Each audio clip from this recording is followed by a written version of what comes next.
Hmm.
Four viewers, but I'm not even saying anything. What are you guys even watching? I'm trying to start a poll here.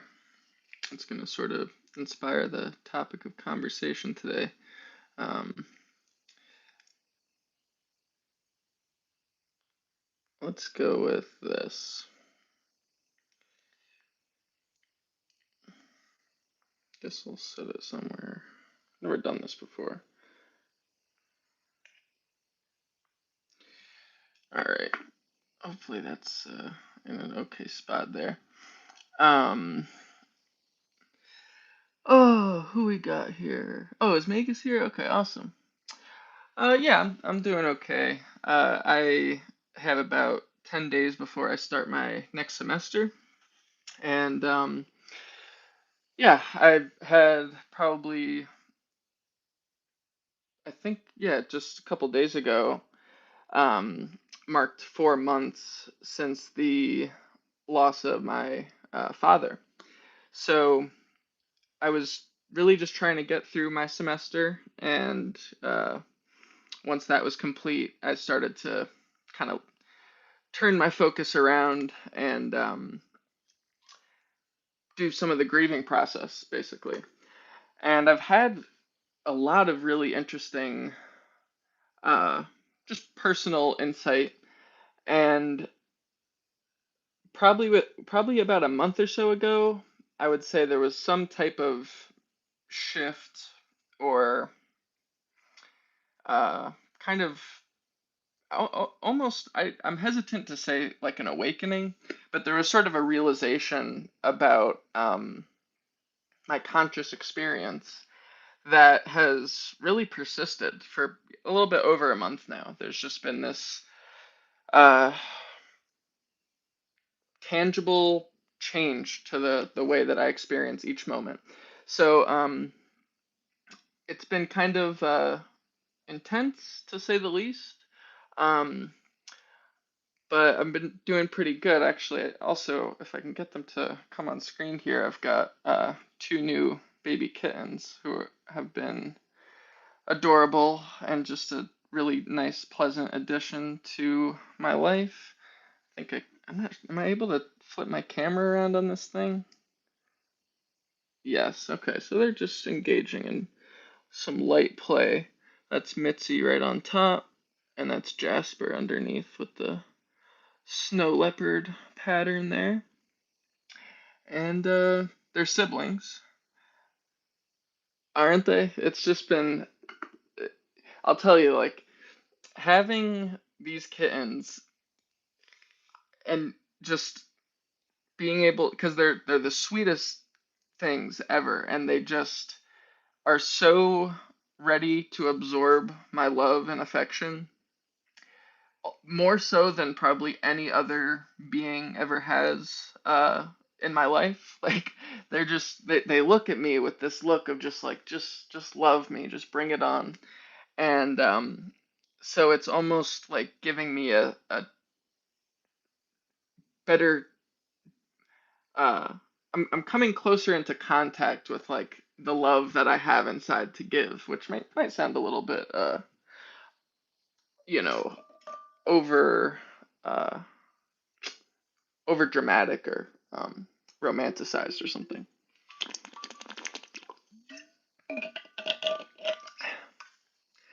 Some of the people in my life who spend a good amount of time around me get a little bit tired of me just taking kind of mundane experiences and really like philosophizing about them and saying, looking for some deeper message or meaning.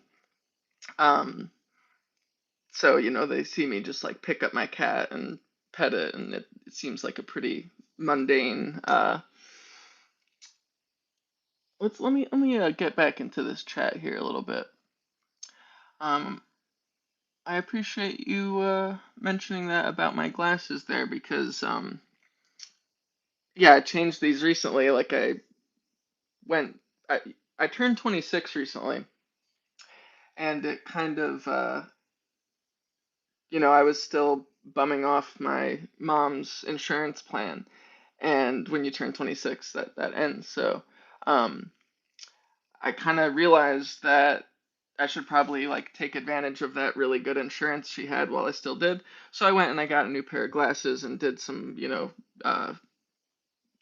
just general like checkups and things. And when I went in, they actually had the exact same frames and pair of the glasses I had been wearing for the prior like 3 years or so. And now that I don't have insurance, these are going to have to last me for the rest of my life. So I appreciate you mentioning you like them because they're going to be stuck for good, I'd say. Little joke there. So the reason I ask this question of do you believe in a soul is that part of this awakening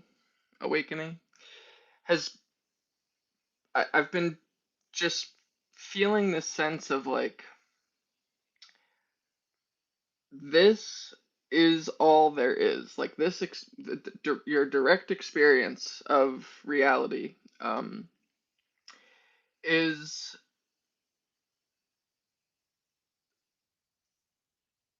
exactly as it appears to be, essentially, except the way that we interpret its appearance causes us to make some pretty big misunderstandings about how everything works, how this plane of existence unfolds. What are the rules? What are the different components of it?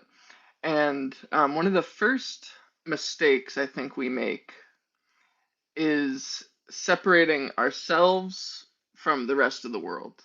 And I don't know at what point in our lives that happens, probably very, very early on. Um, we don't start that way though. Like and I've kind of mentioned this in other previous videos of mine.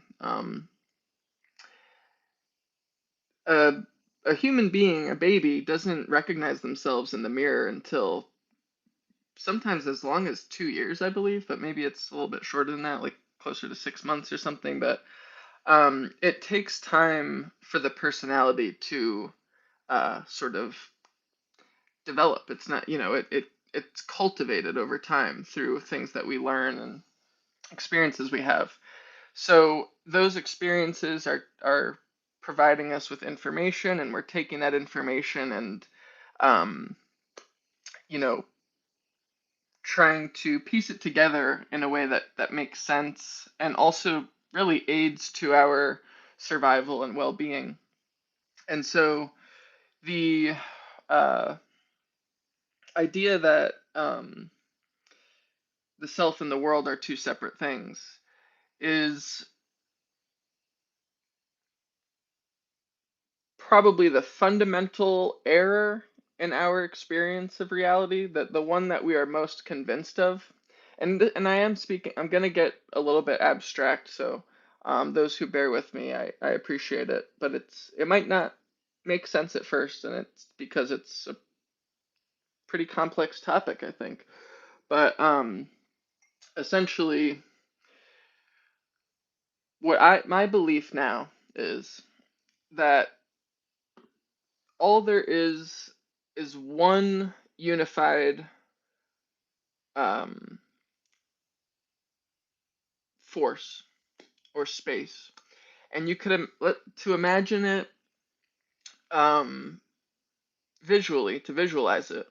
Just picture a the still surface of a pond. For those of you who watch Stranger Things, if you did watch it, when Eleven goes into her float tank, or like, her sort of that space in her mind where like she's kind of walking in a black sort of infinite space through, just like walking on water, it looks like, if you're familiar with that scene. So imagine that still surface of a pool or pond or something, completely still, is all of existence. Everything that could possibly exist is this. And nothing is not this. This is all there is, okay? And it's a completely flat, still surface. Now, the question is like, how did the uh, motion get started? So, in order for anything to occur, there has to be some sort of force, uh, pushing something forward, some action to unfold or take place. Um, it's always going to first require some initial force. And so, what was that force? Because obviously, our lives, all of existence isn't just a flat, still surface. It's more of like an you know, ever changing pattern of flowing. And so, what was that initial drop of, let's say a pebble into that still surface of the water that causes that ripple effect? Um, that I'm not, I would never claim to know or understand. But what I believe is that at a certain point, something sort of just flicked the top of the surface of that water and created this pattern. And now imagine the still surface of the water has a mirror laid over it.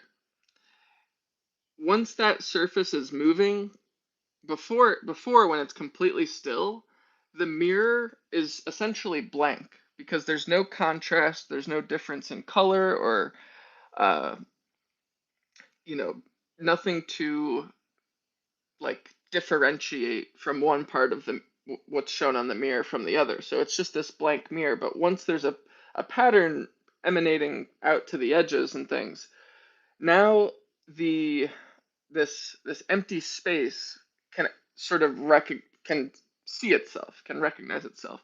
And so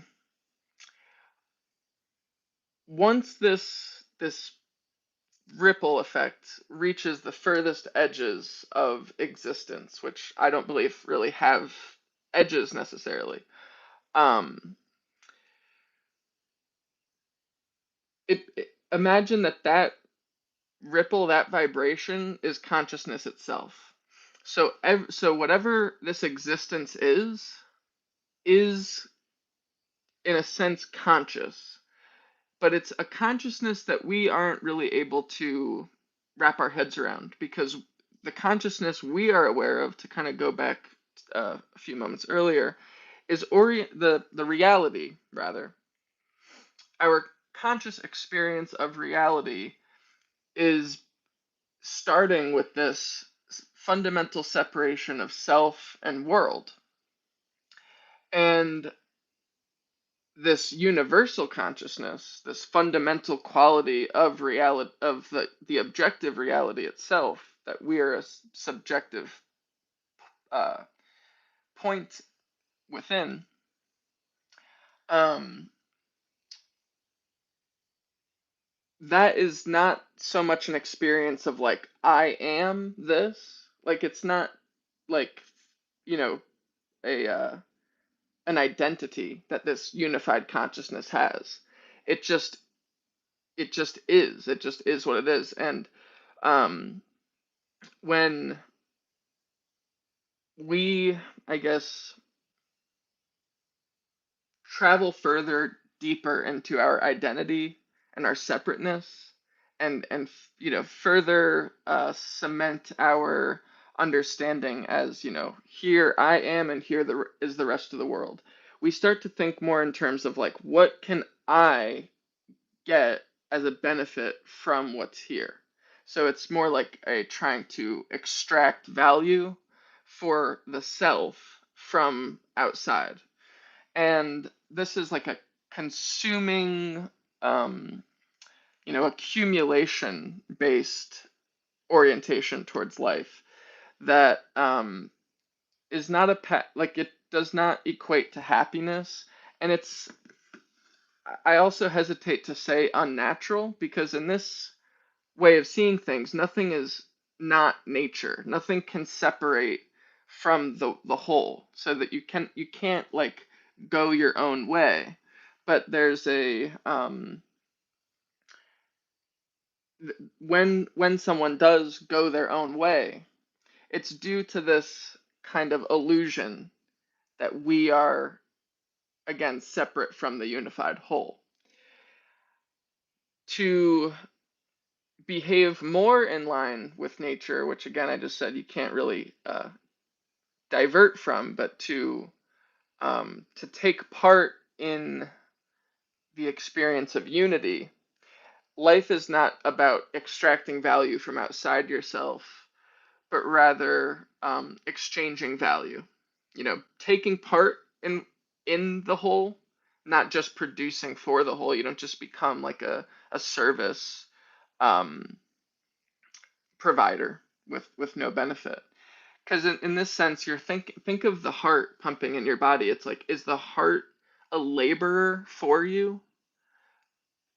Like, does the heart want to take a break?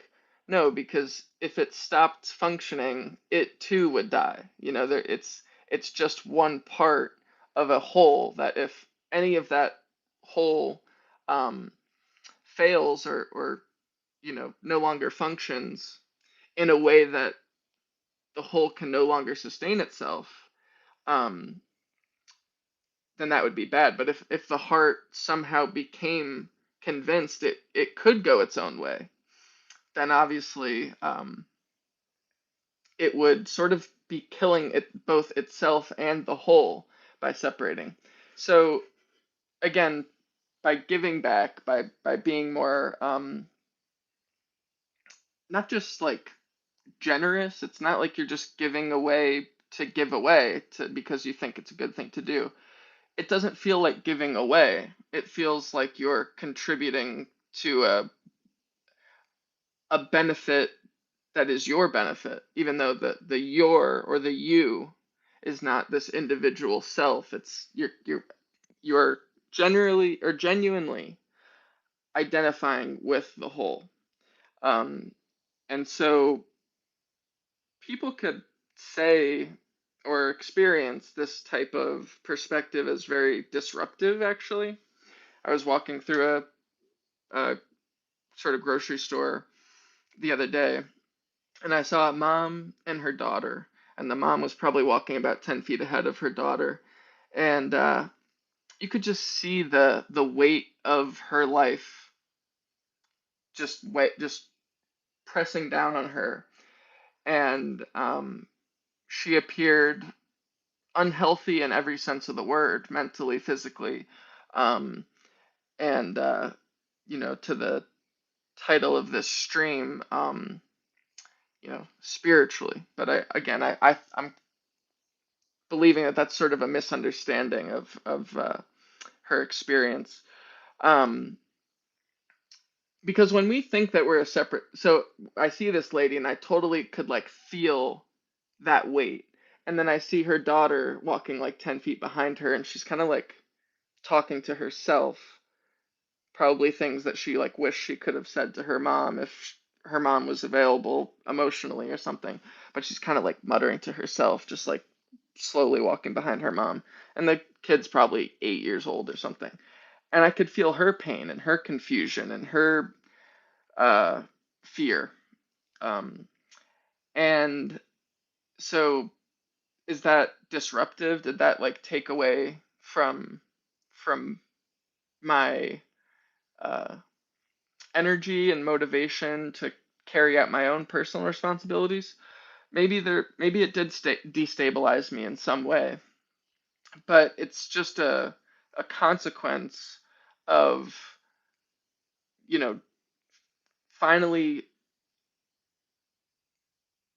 having the courage to stop looking at myself.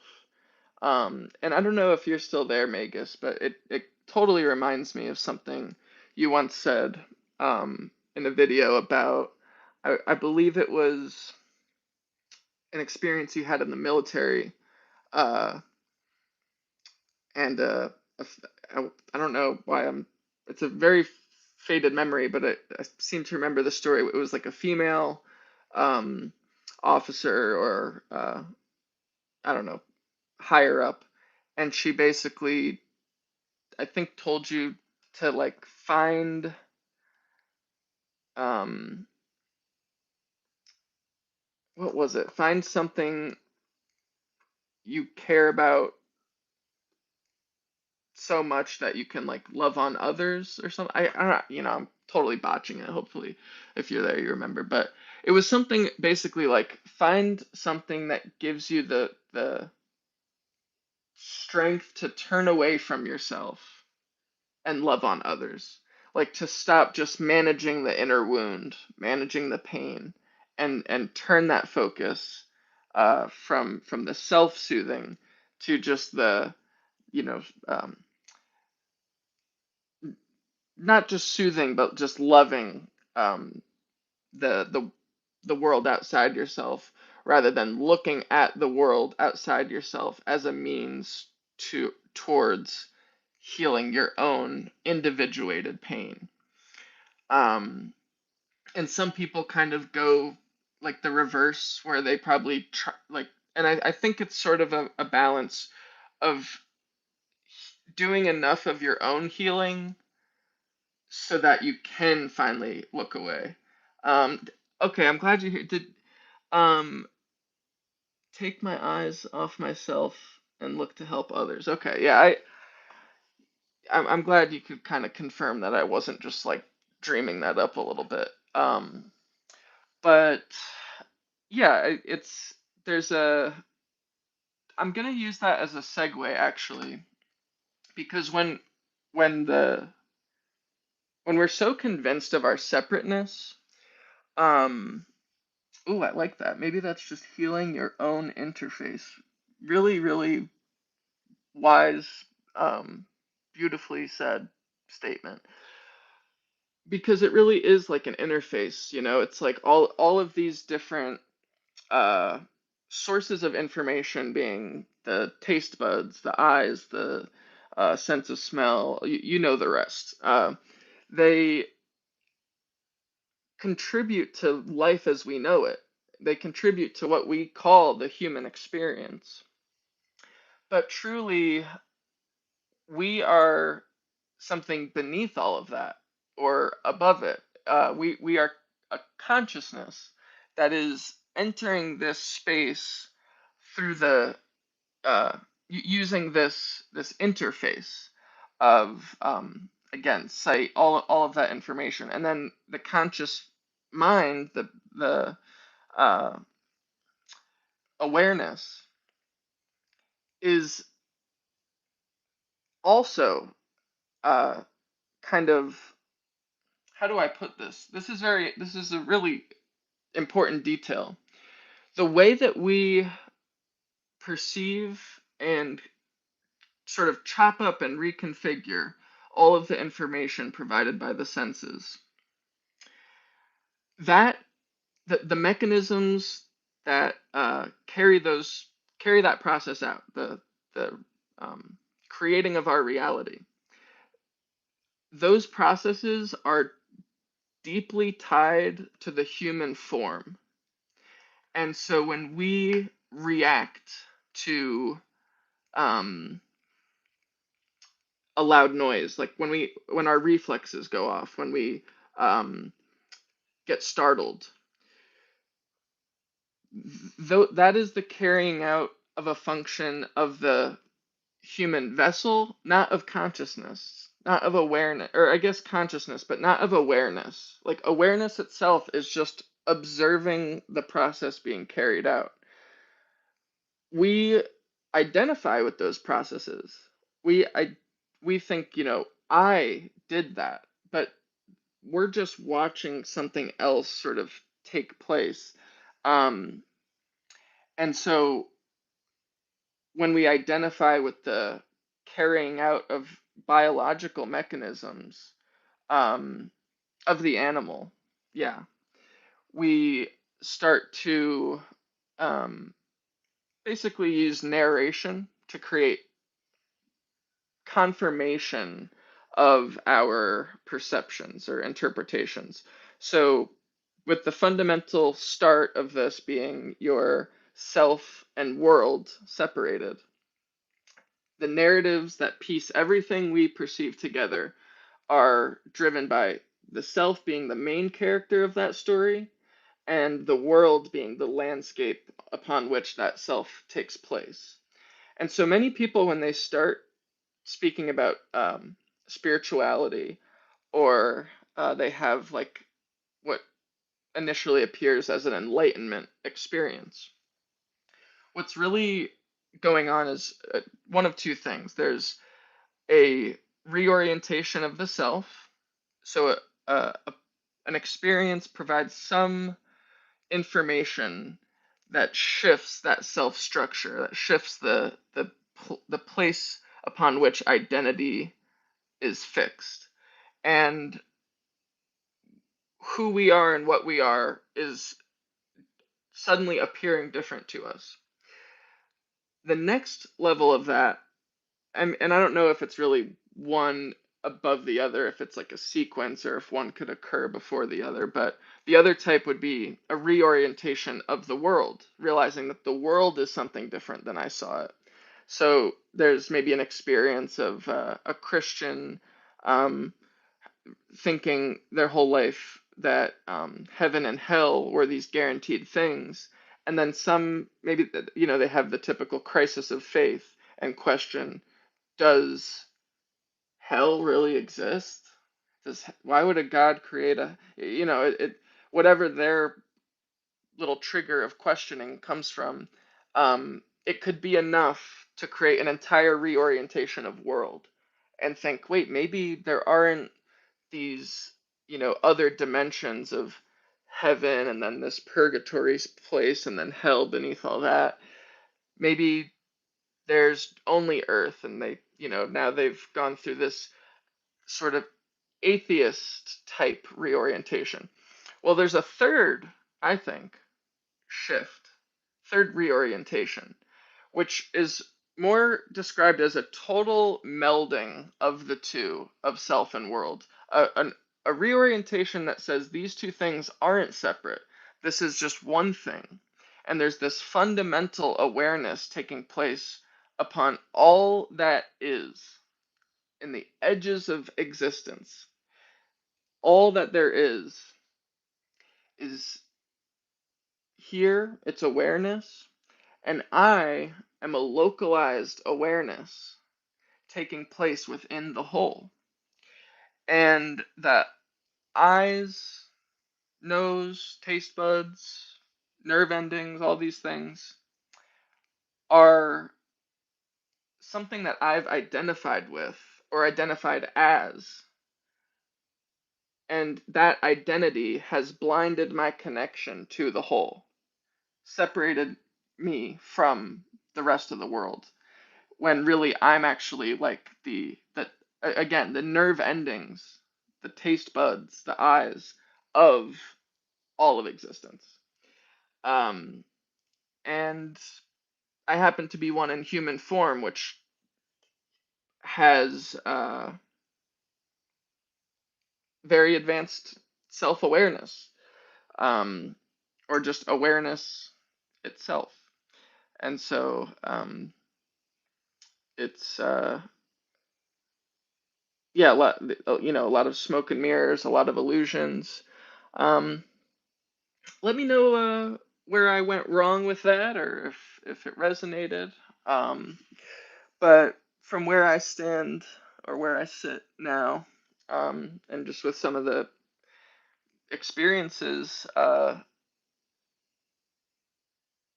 all right. Well, I really appreciate um, that kind of validation. Thank you, because I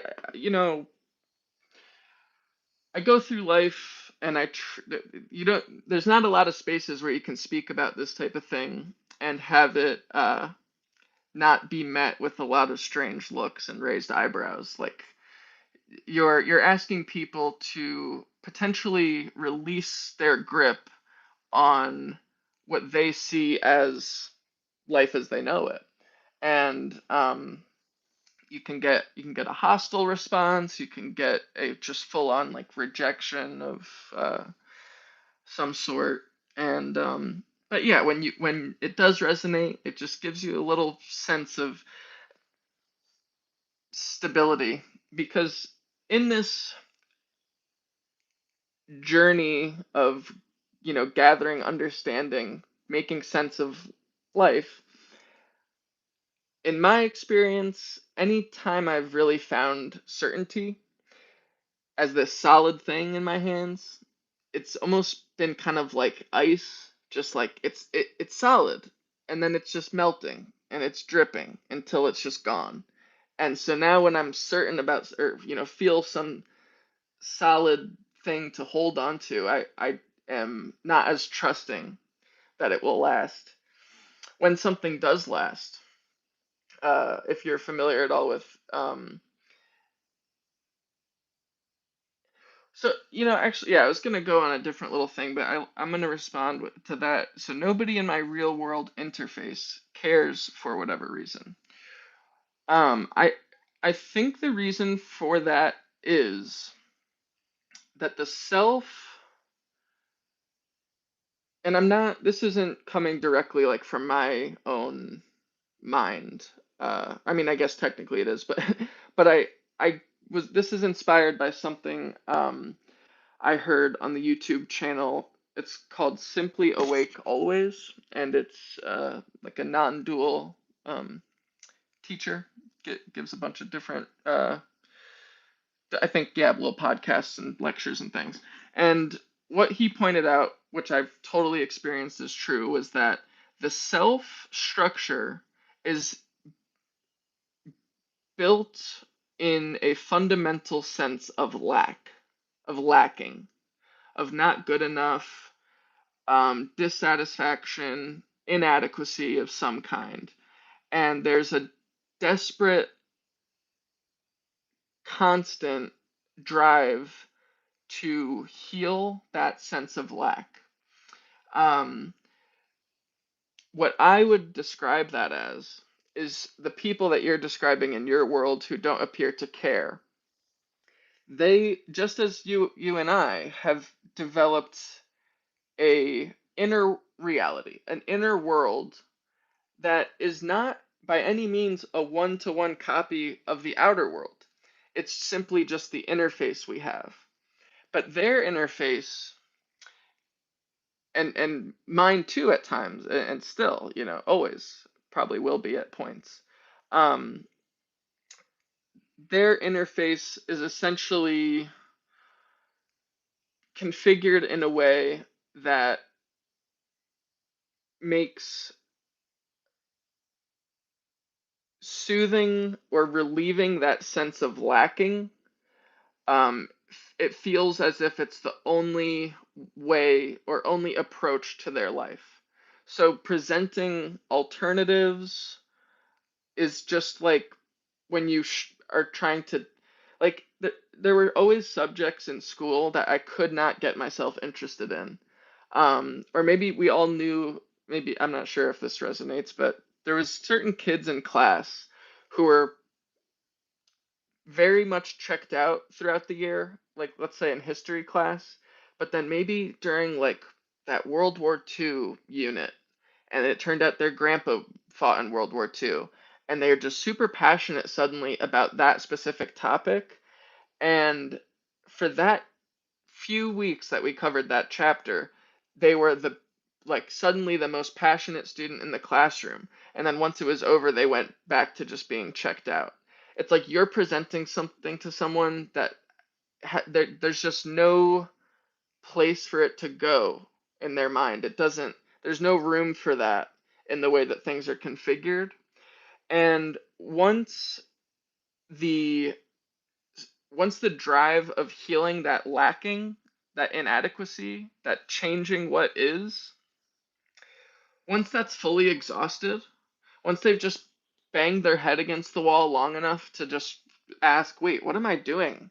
Why am I, so focused on creating this identity or solving life, by treating life like a game of chess that you can just win if you play the pieces right. Like there is no end to this. Like it's a infinite game. And so once they realize that their method hasn't led them anywhere but uh, further into their own misery, there's a willingness for that reorientation of self, that reorientation of world, and then finally just realizing that the two are actually one, and we are a expression of the entirety in a single point or field of awareness, uh, again, taking place within the whole. What do you think of that? I don't know if that was just maybe I had a little too much coffee and just started rambling. Exactly, but how does one not take interest in the very nature of why we are here and how?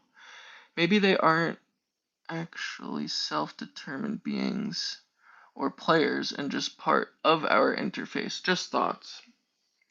There's a philosophical uh, school of thought known as solipsism, which essentially says that nothing exists or nothing can be proven to exist um, outside of our uh, individuated mind or experience. So, yeah, if you're familiar with that. And what I believe, and maybe an example that might initially seem as if it's aiding to that point, um, is when we imagine a dream. And so I'll ask you, anyone listening, to imagine a dream, however far back or recent as you like, but it has to be a dream where there were multiple conscious characters, including yourself. And so in this dream, um, you're carrying out your actions, and other people are carrying out their actions and interacting with you, and you're perhaps interacting with them or just observing them in some way.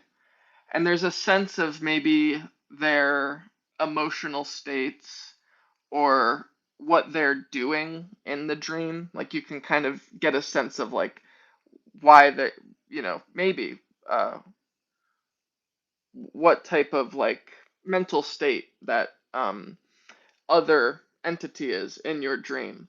Well, recognize that within this view of solipsism, and beyond that view, other views, this is allowed to make sense as well. That you were actually everyone in that dream. You were generating every single entity in that dream, and so in that way, they were all a part of you. And so why should we think that uh, this existence, being awake, is any different than that? Well, the thing is, while we are supposedly in our dreams, we can experience external stimuli. And where did that come from? Did we generate that as well? Well, within my belief, I guess, or my current way of seeing things, um, the current reality is just the same as that, but it's like it's a level advanced. It's like we are a character in the dream of the unified consciousness. So I would believe that you and I are both individuated fields of awareness taking place in the dream, which is not a dream, it's existence, taking place within existence, which is a unified conscious uh, plane. And so we are not generating reality. Reality, so like from your point of view, you're sort of saying that like I am the projector and everything I see is the projection of my own. But what I'm saying is there's actually a projector that you are the projection of. That is, you know, you're a projection of a projector, projecting your subjective view. You know what I mean? So there's a cosmic consciousness beneath the the one that's saying my interface. You know, that's the identification with the interface. I don't expect you to stop using that language, even if you're aware of what I'm saying. I speak as if I'm me, I. That's just how we're gonna navigate this reality. Um, but I so if and I'm you know when I have this is how I approach my thinking.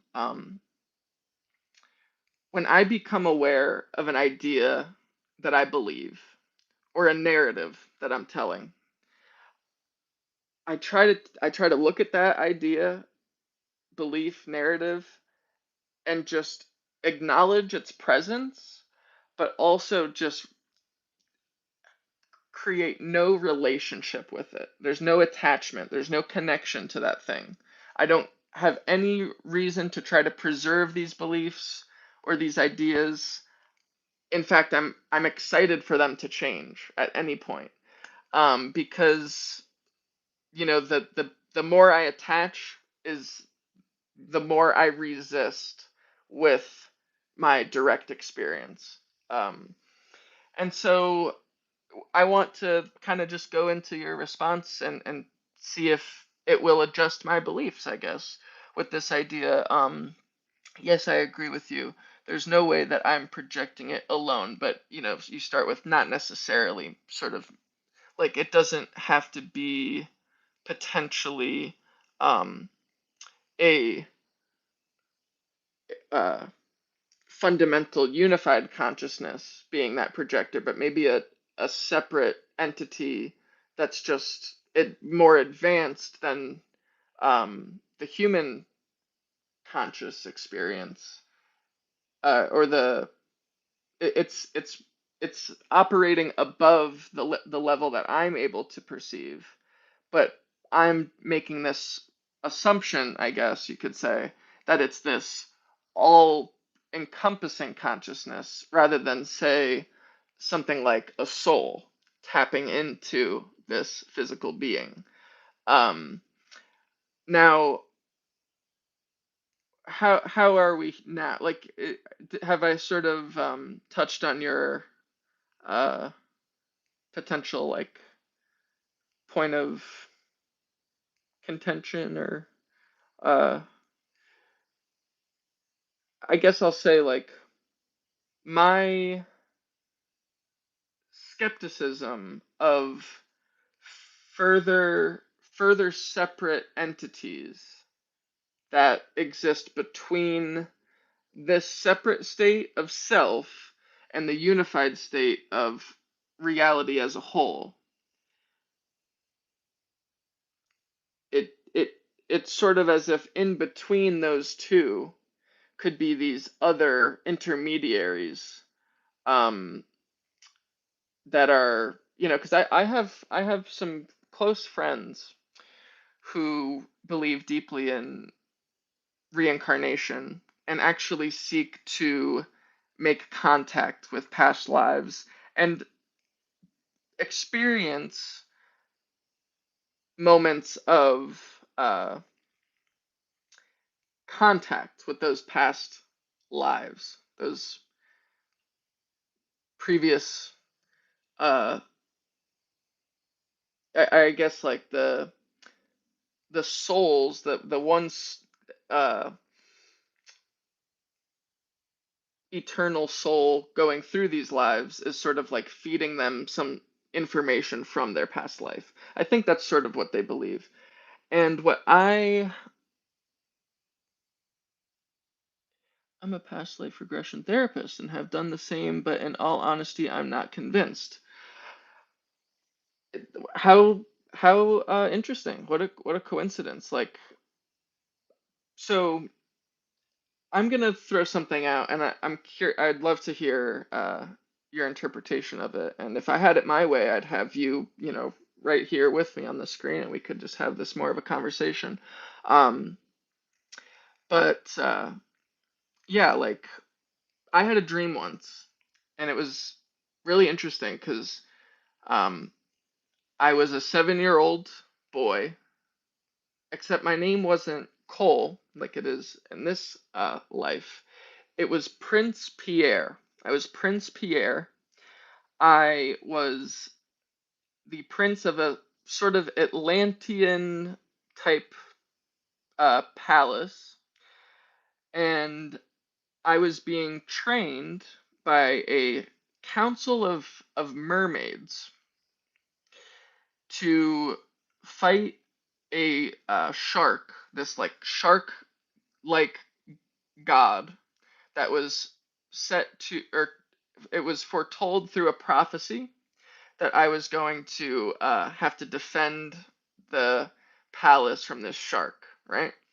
And I went through this dream like for like weeks, and I was training, and there was pressure from my advisor to like learn all of this stuff, to learn how to fight off this shark, and blah blah blah. And so all of this stuff happened, and it was like so out of anything I've ever experienced, or I don't. It's not like I've ever been interested in mermaids or Atlantis or like spent a lot of time thinking about that stuff.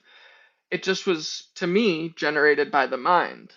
But to my friend, that would be not generated by the mind, but that would have been, he believes if he went through that dream, I know he would contextualize it as a past life um, memory.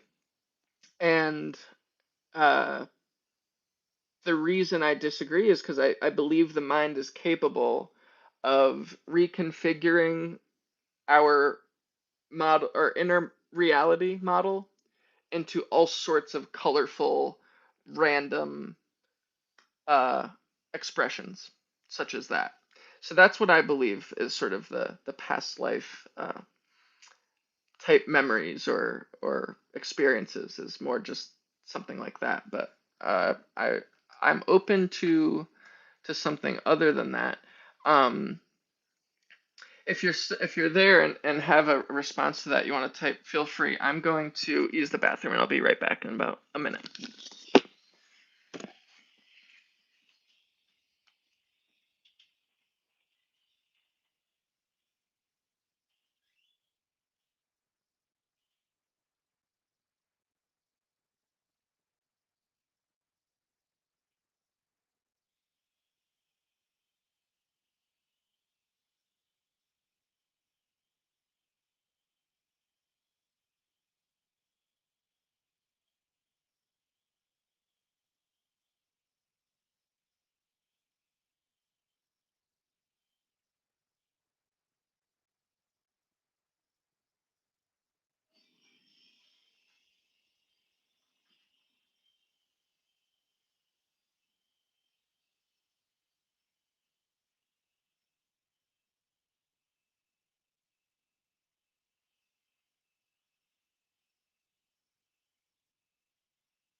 Oh, sorry if you couldn't hear that as well. Or I'm not sure how the mic works with this thing.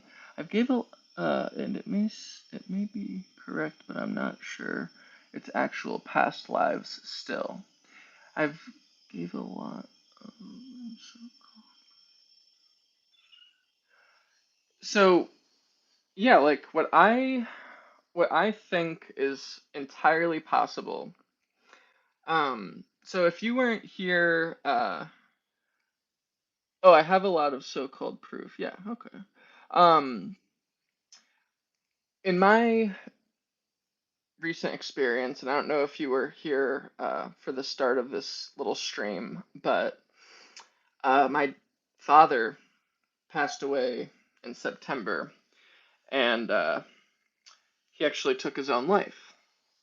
And it was this experience, this emotional experience, obviously, that just completely shattered me open.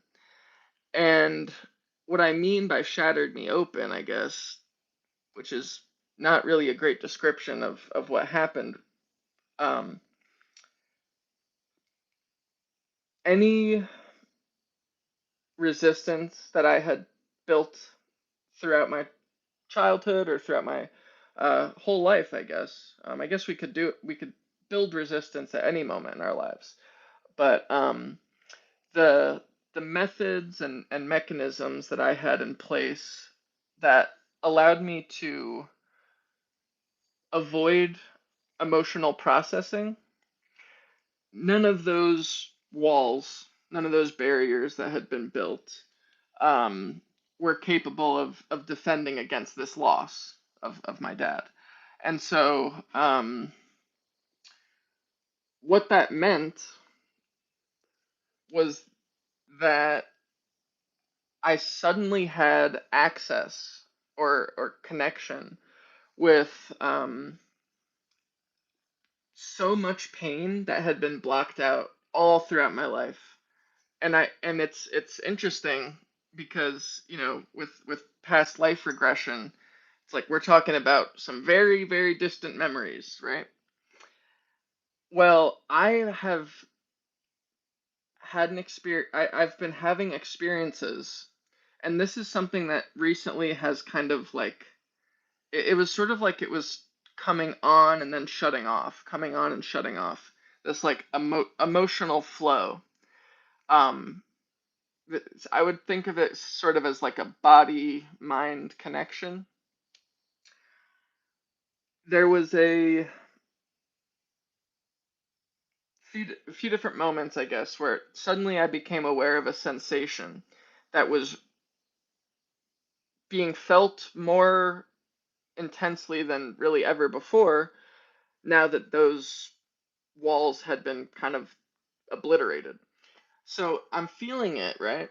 And I'm trying to just engage with it and breathe, and maybe there's some tears. This could be related directly to the loss, or maybe something else that triggered an emotional expression. And so there's the sensation that I'm trying to engage with and be present with. And what's happened, this is really interesting and may be relevant to your practice in some form. Um, I would kind of accept the way that I felt, like through the expression. I would sort of allow it to be what it was. And then there another memory or a memory would come up, sorry. And it would be a memory where I experienced the same sensation, but I resisted it. So like some level of fear or confusion or anxiety or just not like almost maybe like a dissociation response occurred from just not knowing what to do rather than feel the emotion. So we could talk about how we dissociate, but essentially that resistance leaves like a residue. And so the sensation I felt in present day had that same exact flavor, and it brought me into touch with previous instances of experiencing that same flavor. And I would go down further and further and further through the history of that sensation, all the way until suddenly I'm a 3-year-old kid and I'm in the bathtub crying, waiting to be taken out of the tub, but my parents are in the other room and they're fighting. And then it goes even deeper, and I'm in the crib as a child in the crib, and my arm, and I remember this, like, and I had actually spoken about this memory before with my dad before he passed away, and he was able to confirm this for me and kind of describe what it was like for him a little bit. But now revisiting the memory without those blockages in the way was an entirely different experience. So the memory is my crib was against the wall, like I don't know, yeah, like you could imagine the back of my crib against this wall with the little rungs across, and my arm like had been like this, and I guess sort of slid behind the rungs of the wall. And so when I, as a kid, trying to like then pull my arm back out, it was like stuck against it. So I would have had to like move my arm like that and pull it back out. But as a little baby in the crib, I didn't realize that. And so I was crying, and I could feel that sensation in present day, I believe more significantly and more accurately, more directly than I was capable of doing as a young child, not really able to like make sense of the suffering I was going through. And so what that tells me is that these emotional experiences, this material residue gets built up in our body. And I think that maybe our dreams, possibly, or maybe some of these experiences of that I would call or label as generated by the mind, these past life experiences, could be an attempt from the subconscious uh, to push the same sensation or the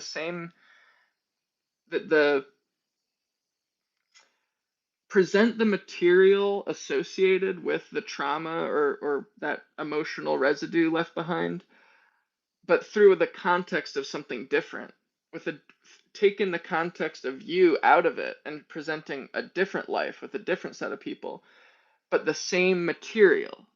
And maybe that allows you to do some processing that you weren't able to do without it. Like it's a way of helping the medicine go down, the mind guiding you through it in that way. That is more gentle, possibly um, for the individuated self. Um, oh, Amy, no kidding. Uh, I'm so happy to see you. I Yeah, I've been doing well. I know I haven't posted a YouTube video in close to a year. Um, but I intend on revisiting here and there. I don't know about coming back as regularly as I had been originally. And the reason for that is because I'm in a stage of my life where I'm learning so much, and everything is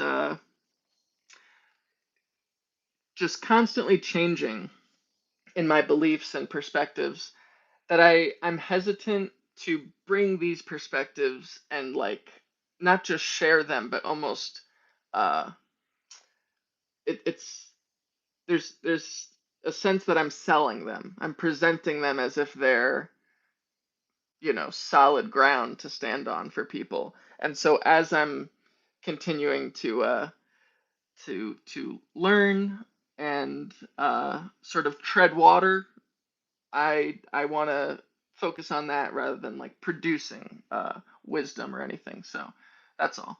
Um, but yes, I'm doing very well, and I hope you are too. As for my friend XX Fox here, um, I'm curious. Yeah, Amy, it's been profound. Yeah, it has been very just exotic. It's been an exotic experience. It's one that I didn't really know in my life so far as a possibility of experience, but um, that's been just what it is, and uh, maybe it was induced by some really unfortunate, uncomfortable truths, but nonetheless, I think it's um, going to be to my benefit. Um, Now, for this message here, um, as to where they could have come from. Example, I was a famous author, but I knew all about his entire life, childhood, marriage. Hmm. Let me take a closer look at that. So, um,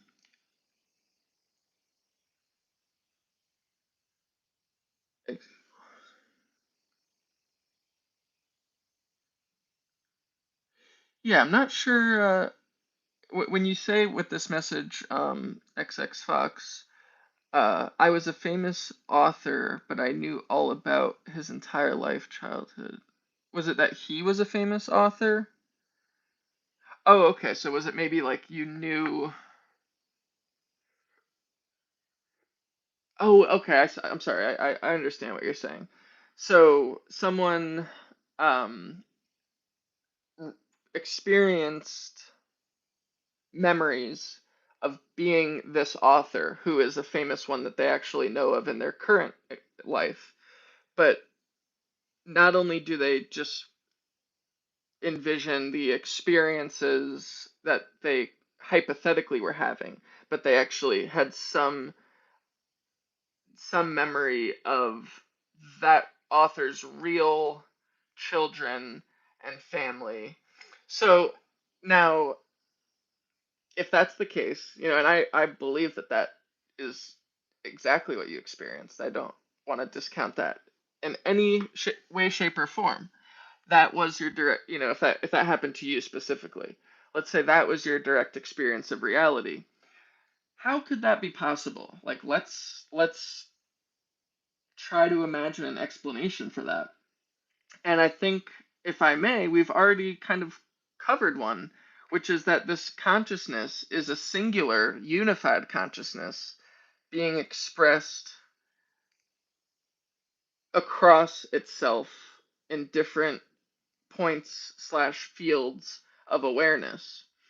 So, if that is the case, in some strange, inexplicable way, it would make sense that there would be a connection between the two that could somehow get sort of the streams of consciousness could have gotten in some way crossed, uh or there's the problem of, like,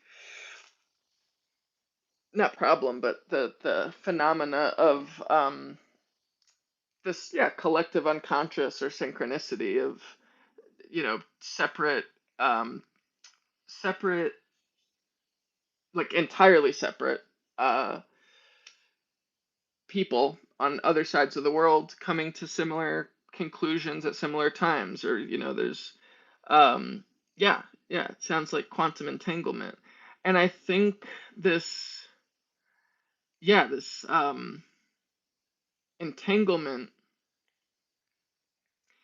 it, to me, like, it just makes sense. Like, if if all is one, if all there is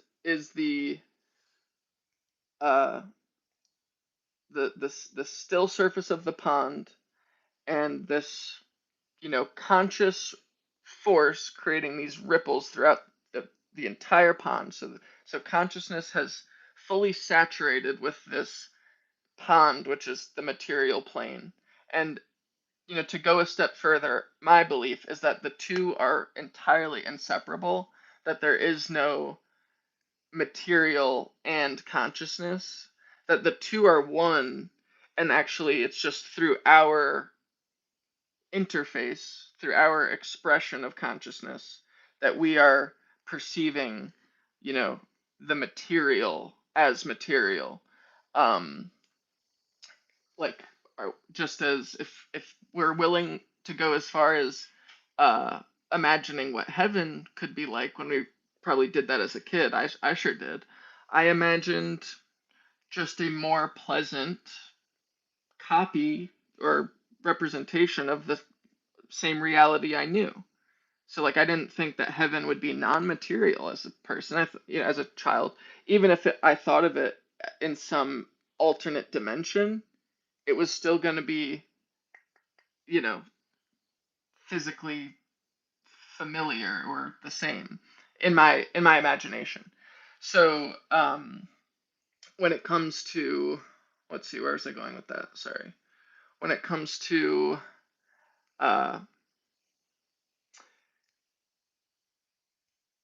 the localized expressions of awareness, um, they are in some form connected because they're the same thing. So it's like there has to be some way for my subconscious, let's imagine or ask ourselves, like, what is the force or the intelligence or the mechanism that's causing my heart to pump, causing my kidney to carry out its kidney functions. I don't know. Well, does that intelligence, like, I would imagine that there's some connection or awareness of both the happenings of my right big toe and the, you know, vibrations being picked up by the hairs of my inner ear or eardrum or whatever however it works for me to be able to hear. Um, exactly. Like I I think what you're saying right there, Amy, is potentially for some people the key that unlocks that entire reorientation of self and world. Just the notion being presented for the first time that the reality I know is not a one-to-one copy with the objective reality taking place outside of this uh, field of awareness being made possible by the form. So that's maybe that's a point where I lose people, that the form is actually the thing responsible for the uh, experience of this consciousness. It's just that it's this this experience is the product of um, universal consciousness. Uh, what's the word? Localizing, create, entering in a single point. Yeah. Um, I really appreciate anyone who has been.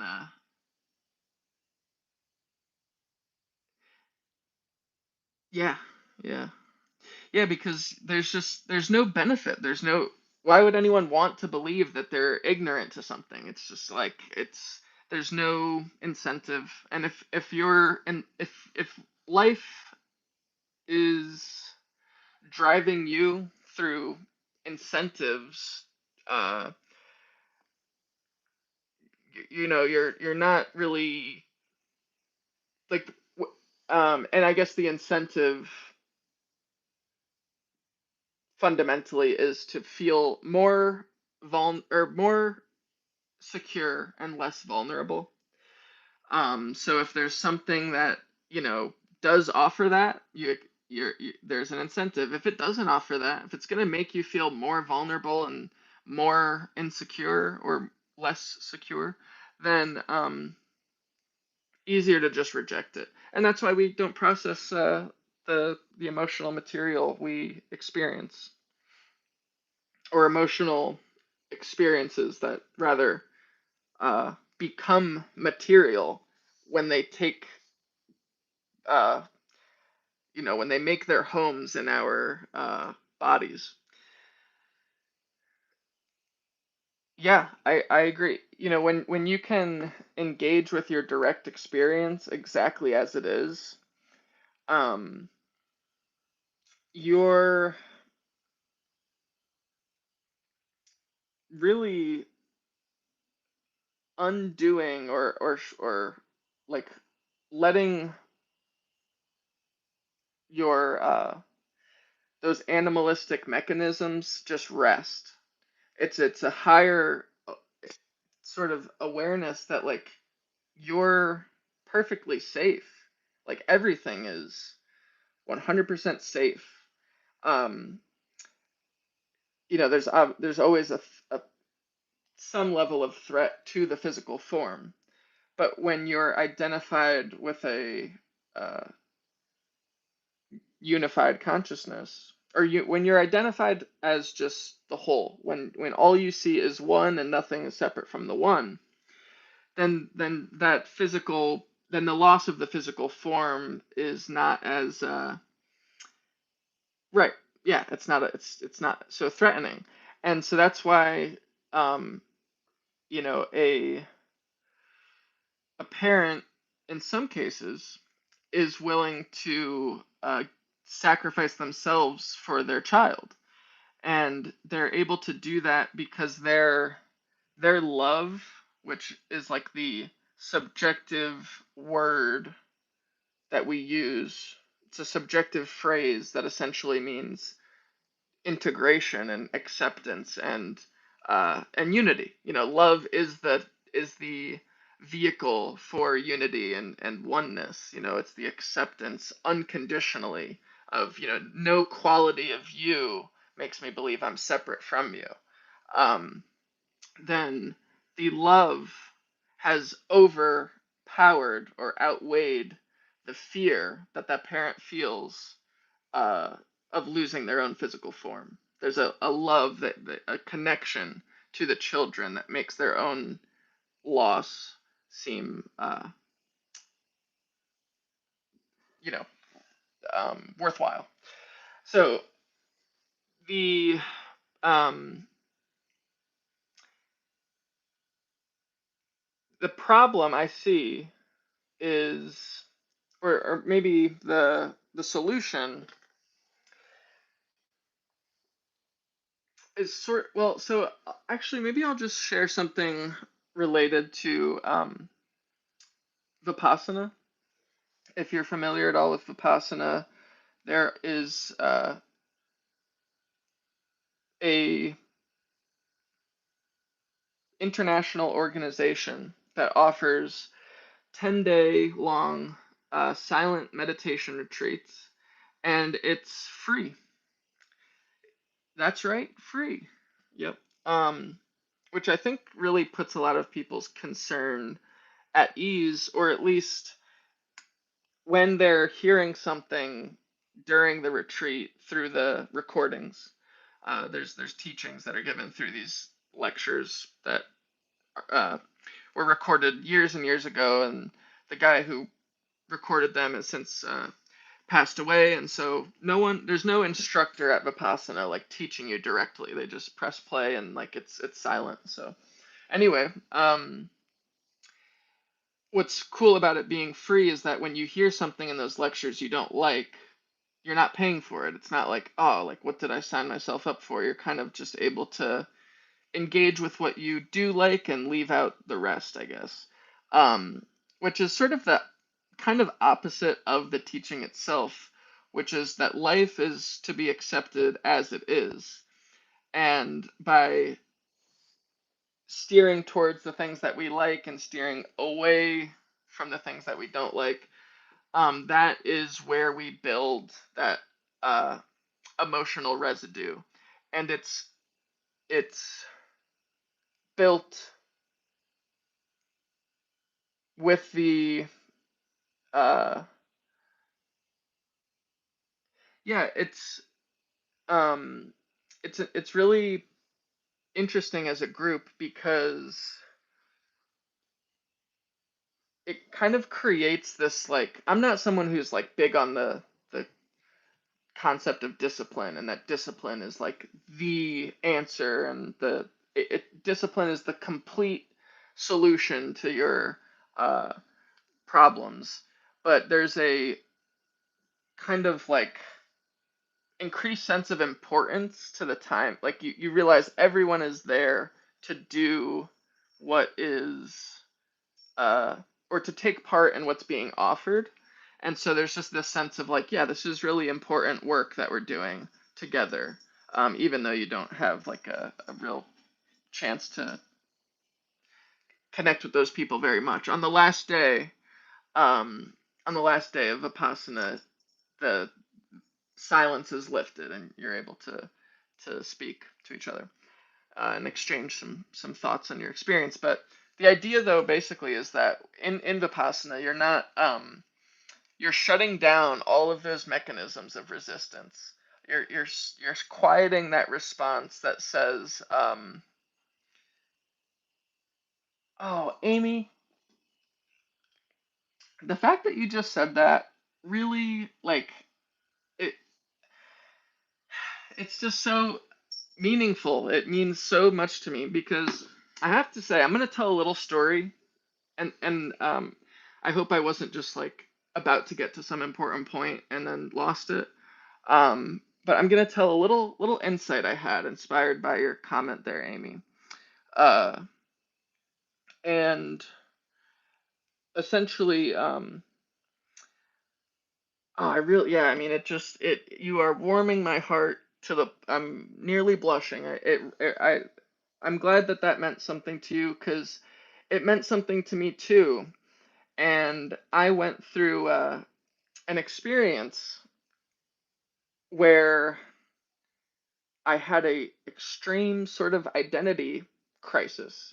I had like a, well, I had started school, um, and I had been expecting it to go a lot better than it was. I was having a really difficult time transitioning to the student life from my 4 or 5 years of just really not focusing on academics or just anything related to.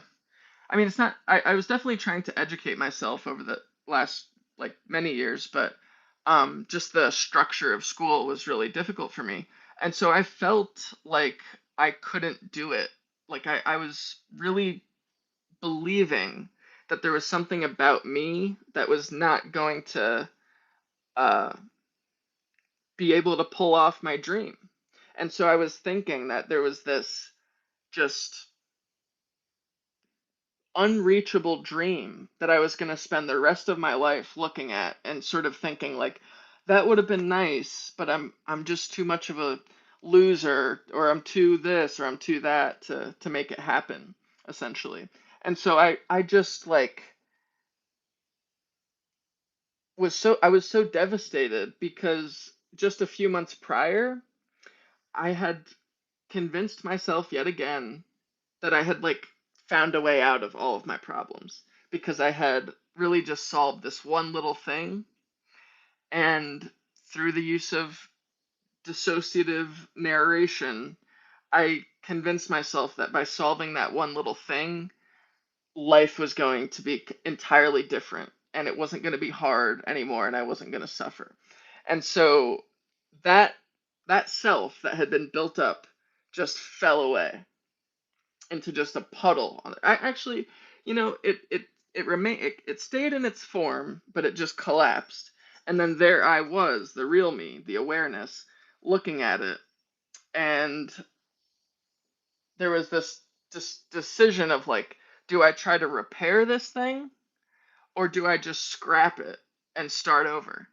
And so I thought I'm just gonna scrap this thing, and I chuck it in my dumpster essentially, my mental storage space of all of my past selves, all of these previous renditions of Cole with all of these invented qualities and futures I had imagined for those different uh, versions.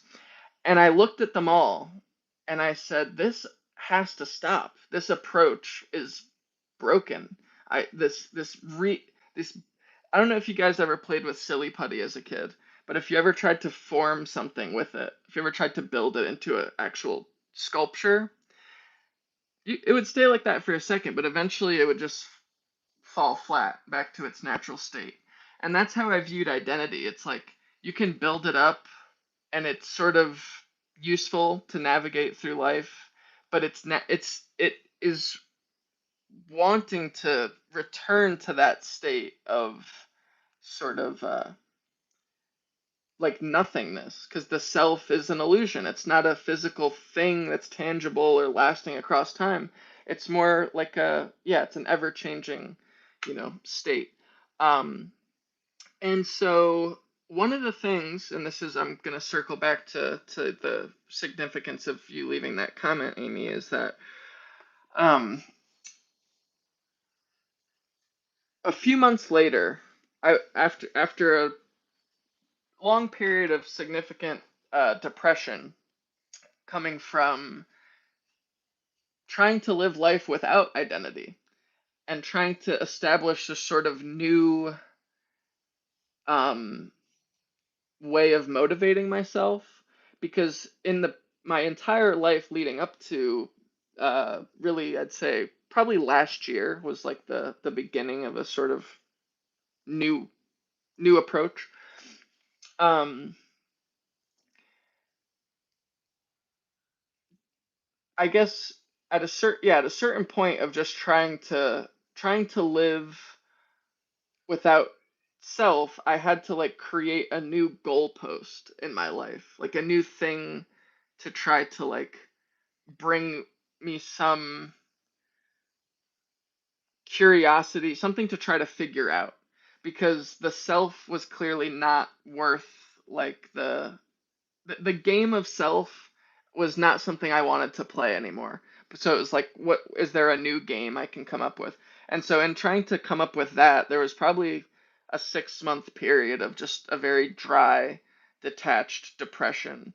Because I wasn't like trying to become something, which was always what had kind of brought me, or rather, it's always what stimulated me in the past. And so eventually I kind of got to a place of like warming up to this new perspective and being less identified with like a self and just more identified with the direct experience, and just trying to like ask myself what is here now. And eventually I had this thought one day of like, I was looking over at my little shelf over here, and these are kind of their own thing, but these five little like spires or whatever you want to call them coincided with the five uh, parts of that mantra. So it was and it's funny because I was doing it for a while. I couldn't even tell you right now which the correct order is, but it went either like be here now, as you think, so you become, uh, consciousness is all there is, become formless, and enter the void. It was either that way or that way. But the the point, I guess, was that I looked back into that dumpster of past selves that I've discarded and said this isn't me anymore. And I started sifting through the scraps, and I found that. I found the series of mantras. I think these folks give me like a some sign if you can hear me, because my headphones just died. I don't Is the sound doable, or I'll just carry on, but I hope the sound is okay. Um, Thank you. So, right. I started sifting through the scraps of my former self, so to speak, and was finding that there were like actual valuable things in all of them. And that they didn't need to be entirely rejected. And through that process of like going back and looking at what those scraps were, through through my past journals was a great way of getting into touch with that, looking at the past entries, honing in on the person I was writing them through over the years. And so it actually was able to get me back into touch with my individuality in a way that wasn't like about self or what we can traditionally think of as like the ego. It wasn't really about that. It was more like, what have I as a consciousness gathered along the way that's of use to me, or that's bringing me joy, or is I don't know, like positive, basically. Because each time I had rejected my self concept, my self structure was tossed away. There was a lot of good things lost, I guess is what I was saying. And so now the void, this idea of the void, is actually not a void. It's not an emptiness. It just appears that way to the self. Because the self is a thing in a world of things. It's a separate part of a world of separate parts. And in the void, none of that is sustainable because there's no thing to relate to. When you hear something, you're just hearing it, and it's not about like what was being like who was saying it to you. It's just sound. And if there's anger in the void, there's no place for that anger to be directed at. There's no one to blame in the void. The void is just this unified space, one. So when that anger has nowhere to go, then it turns back, and now it's just the despair, it's the disappointment, it's the sadness. And when the sadness has nowhere to kind of reflect back on, like if there's no me who was wronged, then the sadness just becomes experience. It becomes material, it becomes sensation. It's just flavor of information, not good or bad. And so this sequence of mantras is bringing me exactly where it brought me before, but there was a part of me identifying with the process, with the one getting a benefit from it, and I ditched that whole self, and it took me like 6 months to return to this really valuable thing that I feel like I had stumbled upon.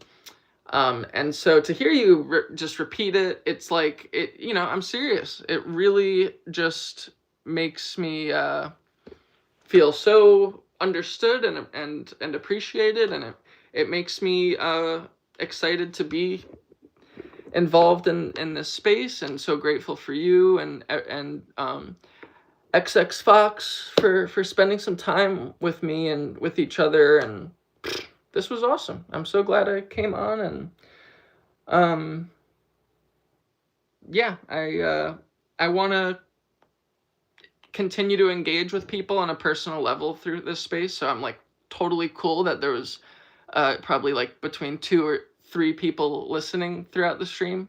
So okay with that. That's just great, and I'm so glad I was able to spend some time with y'all. So until next time, I want this to be the most open space, no resistance necessary. Let it be what it is, and catch you guys later. Bye-bye.